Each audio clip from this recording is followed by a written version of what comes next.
Well, we probably all got C-clamps sitting around, and every once in a while, one of these swivel pads will pop off of there. My dad had a couple, I've got a couple. And it would be nice if there was some quick fix to it. I have tried smashing down this skirt. As you can see, it's kind of thin.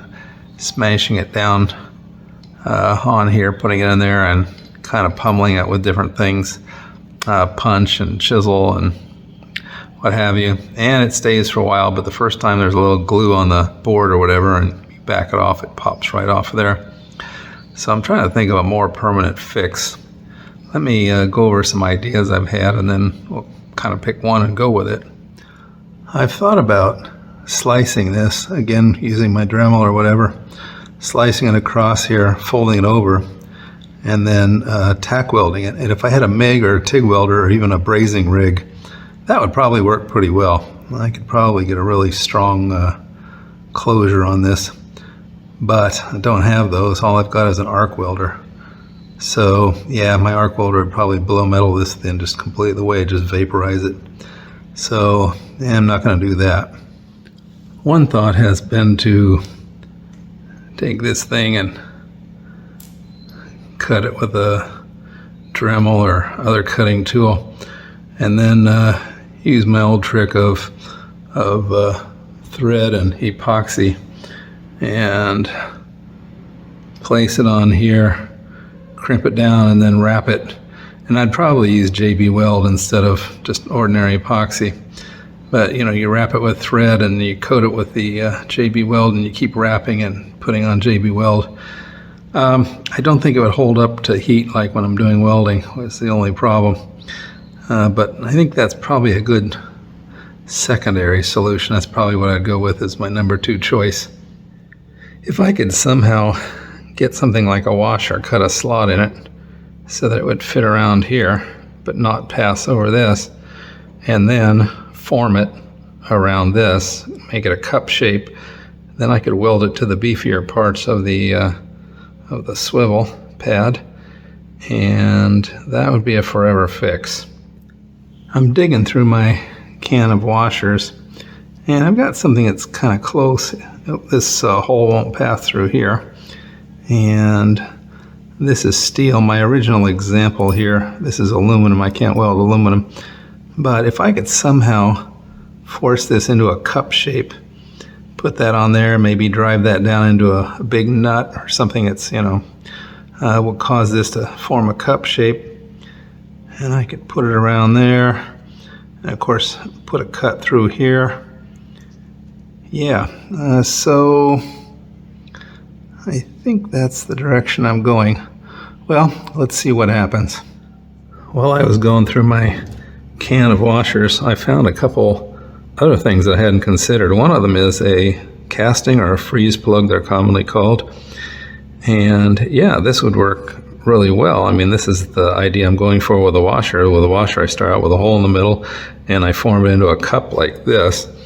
And so first I'd have to drill a hole here and then cut the slot in the side and put it on here. I can cut this off quite a bit because, let's see, I've got quite a bit of room to work with, as you can see, like that. And yeah, I can put it on there and just tack it on there. Of course, that's going to take the extra work of drilling a hole and cutting a slot. Another thing I found is this. It's just a, I don't know, a lock washer.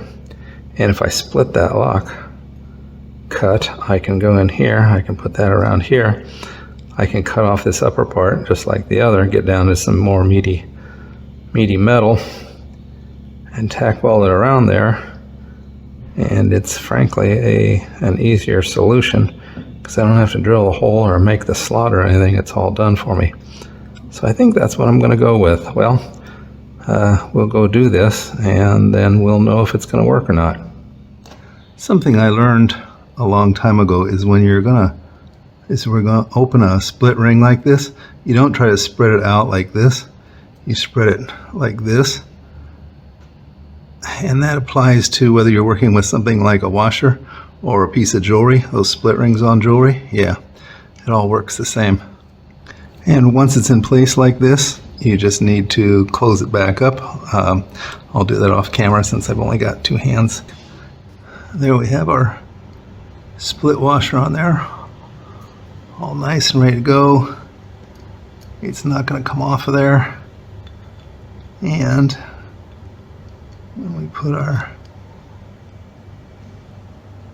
piece back on here, we'll cut this down, put that in place, and tack weld it.